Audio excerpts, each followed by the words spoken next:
Okay, अभी हम लोग देखेंगे कि जो करंट है, इलेक्ट्रिक करंट जो है दो टाइप के हमने बताया था, एक था डायरेक्ट करंट और एक क्या था अल्टरनेटिंग करंट, जिसको हम एसी भी कहते हैं। तो ये जो करंट आप देख रहे हैं टाइम के हिसाब से चेंज ही नहीं कर रहा है, कांस्टेंट करंट है। इसमें कांस्टेंट करंट जो भी वैल्यू है, ये वैल्यू जो भी हम डाल दें, ये वैल्यू 10 एम्पेयर डाल दूं, 20 एम्पेयर डाल दूं, या जो भी वैल्यू डाल दूं, 5 एम्पेयर डाल दूं या 0.5 डाल दूं, ये सब के सब करंट क्या है, कांस्टेंट है। सबके सब क्या है, कांस्टेंट है। तो कांस्टेंट करंट कब होता है, जब टाइम पे डिपेंड नहीं होता। कांस्टेंट करंट का मतलब यही है कि वो करंट टाइम पे डिपेंड नहीं करता। ऐसे ऐसे इलेक्ट्रिक करंट को हम डायरेक्ट करंट कहते हैं। और इस तरह के करंट सेल प्रोवाइड करते हैं। ये जो सिंबल हमने दिखाया है, ये सेल का सिंबल है, ठीक है जी, ये सेल का सिंबल है। तो इस तरह के सिंबल किसके आते हैं, सेल के, ठीक है। और फिर यहां से हमने इस तरह से इसको कंबाइन करके रखा हुआ है। ये सेल का सिंबल है, जो पॉजिटिव टर्मिनल, नेगेटिव टर्मिनल, फिर ये पॉजिटिव टर्मिनल, ये फिर नेगेटिव टर्मिनल, ये पॉजिटिव, ये नेगेटिव, इस तरह से बहुत सारे सेल जब आ जाएंगे तो ये क्या कहलाएगा, तब ये बैटरी बन जाएगा। बहुत सारे सेल जब आ जाते हैं तो ये बैटरी बन जाता है। और सिंगल सेल को हम सेल ही कहेंगे, है ना। एक पॉजिटिव टर्मिनल और दूसरे नेगेटिव टर्मिनल को सेल बोलेंगे, ठीक है।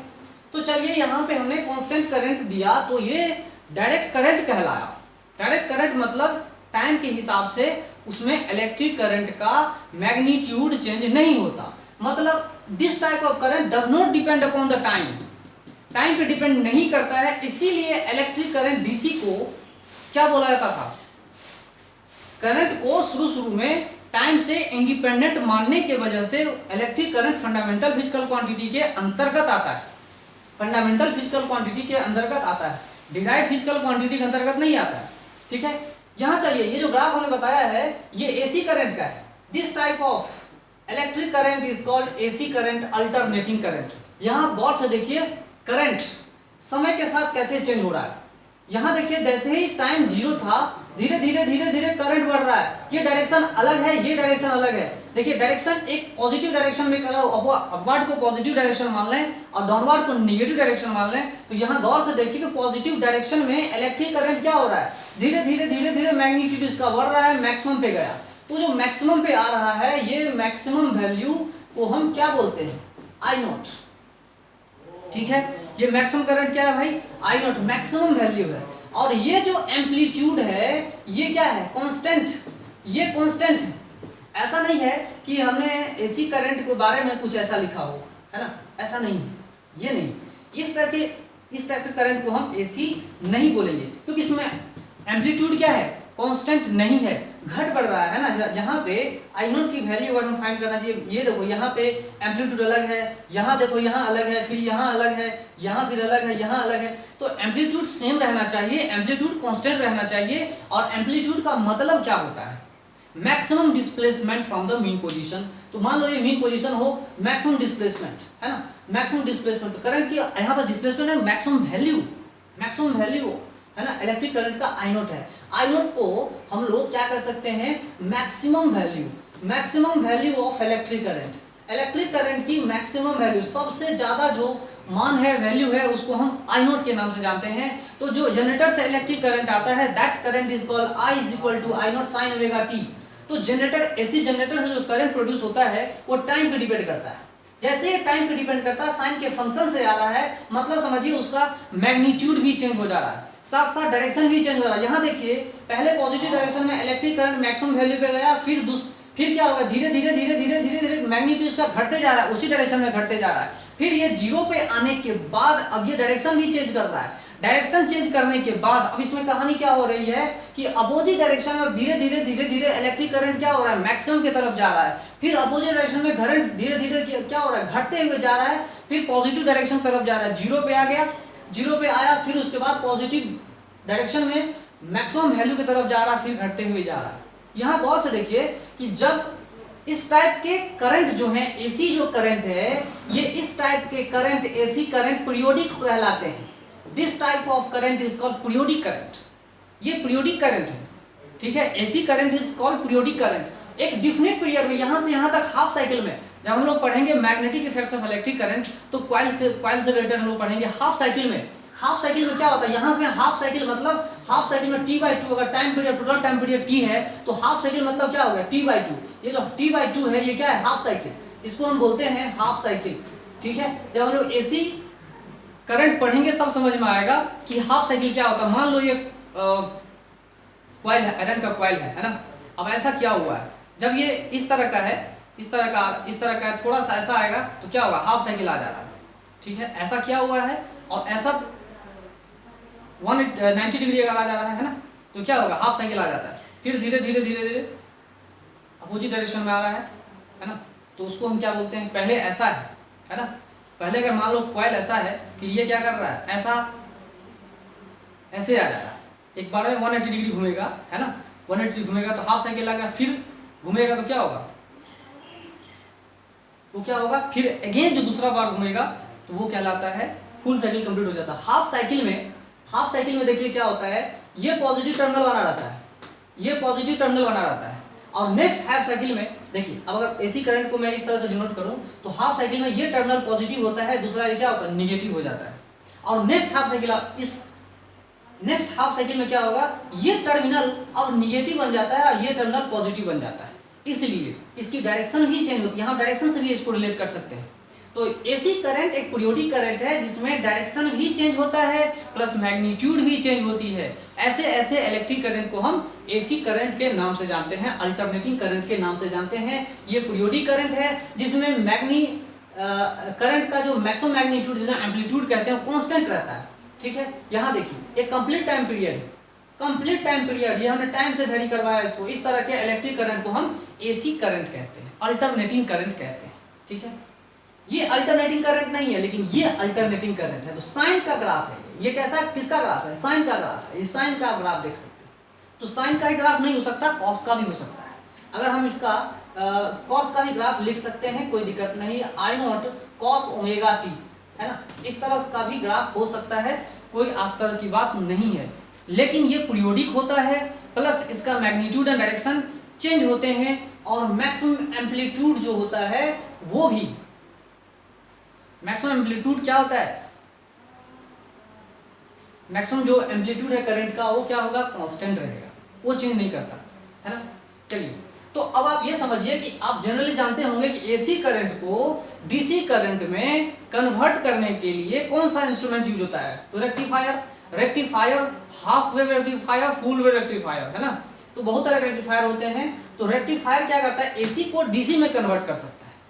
एसी आता कहां से है भाई, तो जनरेटर, एसी जनरेटर होता है, तो वहां से एसी करंट जब आती है तो उसको रेक्टिफायर जो है डीसी में कन्वर्ट कर सकता है। देन आफ्टर बहुत सारे इंस्ट्रूमेंट ऐसे हैं, अप्लायंसेस ऐसे हैं जो डीसी करंट पे ही कोऑपरेट करते हैं, डीसी पे ही काम करते हैं। तो डीसी का यूज करके वो काम करना शुरू कर देते हैं। अगेन डीसी को इन्वर्टर क्या करता है, एसी में कन्वर्ट कर सकता है। तो जब आपका इन्वर्टर जो है ना, जो इन्वर्टर है आपका, वो क्या करता है, डीसी को एसी में कन्वर्ट करता है, तो फिर लाइट वाइट सब कुछ काम करना शुरू कर देता है, जलना शुरू करता है। So DC can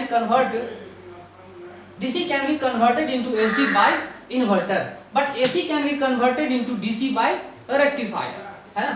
तो बहुत तरह के रेक्टिफायर होते हैं, half wave rectifier and full wave rectifier. ठीक है जी, तो इससे पहले हमने आपको बताया था rate of flow of electric charge with respect to time is called electric current. ठीक है, तो इलेक्ट्रिक करंट का rate of flow of charge अगर हम फाइंड करना चाहते हैं, तो मान लो चार्ज की हम बात करें, चार्ज कहीं पर भी किसी भी वायर में चार्ज को हमने Q से लिखा, and that depends on 2t square coulomb. ठीक है, और टाइम यहाँ पे किसमें है भाई, सेकेंड में हमने रखा है। ठीक है, तो इस कहानी में आप हमको करंट बताएंगे, है ना, एवरेज करंट। पहला मैं आपको बोल रहा हूँ average current between time interval. पहला लेते हैं, टाइम इंटरवल क्या है, 0 से लेकर 1 सेकेंड के बीच में। दूसरा टाइम इंटरवल है 1 सेकेंड से लेकर 3 सेकेंड के बीच में। थर्ड टाइम इंटरवल है 4 सेकेंड से 10 सेकेंड के बीच में। ठीक है, तो इस तरह से आप लोग एवरेज भी निकाल सकते हैं। कैसे कैलकुलेट करेंगे वो भी मैं आपको बता देता हूँ। ठीक है, काफी इजी है। पहले एवरेज को समझेंगे कि एवरेज इलेक्ट्रिक करंट होता क्या है। तो average current is equal to charge जो टोटल टाइम इंटरवल है T2, charge in T2 time, है ना, T2 time divide minus charge T1 divided by T2 minus T1, क्या होगा ये T2 माइनस T1, इस तरह से हम लोग समझेंगे। तो चार्ज T2 की हम बात करें तो क्या लिखेंगे 2 इंटू T2, मान लो 1 सेकेंड है ना, तो वहां पे लिखेंगे 2 इंटू 1 का square minus 2 into 0 square divided by time interval कितना है भाई 1 minus 0 is equal to 1 minus 0 is equal to 1। कितना आंसर आ रहा है वो देखिए 2, है ना, ये कितना आ रहा है भाई 2 कूलम पर सेकेंड, है ना, ये 2 चार्ज कूलम है, सेकेंड है, कूलम पर सेकेंड, तो 1 कूलम बाय पर second is equal to 1 ampere, तो यहाँ 2 एम्पेयर आएगा।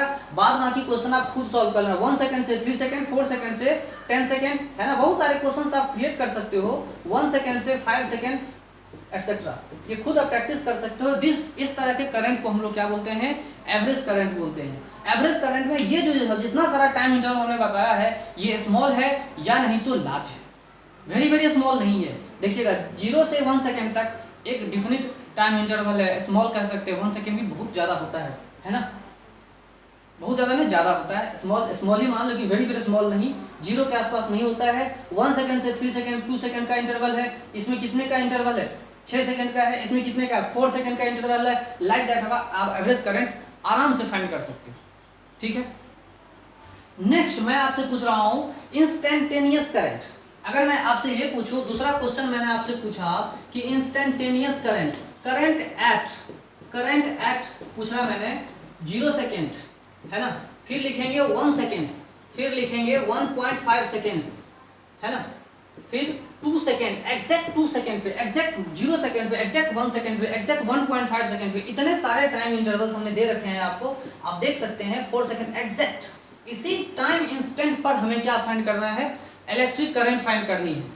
तो आप इंस्टेंटेनियस इलेक्ट्रिक करंट फाइंड कर सकते हैं, इंस्टेंटेनियस। तो उसे हम कैसे फाइंड करेंगे, जो हमने लिमिटिंग केस बताया था dq/dt, ये फॉर्मूला लगाएंगे dq/dt, dq/dt यहाँ पे आप फाइंड करके देख सकते हैं ये कितना आ रहा है 40, तो 40 में आप देख सकते हैं कि वेरिएबल करंट आ रहा है, ये dq/dt जो इलेक्ट्रिक करंट आ रहा है, इंस्टेंटेनियस करंट, ये वेरिएबल है, ये क्या है भाई वेरिएबल है, ठीक है, वेरिएबल है। तो 0 सेकंड पे कितना आएगा 4 इंटू 0 एम्पेयर, है ना, 1 सेकंड पे कितना आएगा 4 इंटू 1 4 एम्पेयर, 1.5 सेकंड पे कितना आएगा तो 6 एम्पेयर, है ना, और 2 सेकंड पे कितना होगा 8 एम्पेयर, 4 सेकंड पे कितना होगा 16 एम्पेयर। आप देख सकते हैं इस चीज को, कोई दिक्कत नहीं है।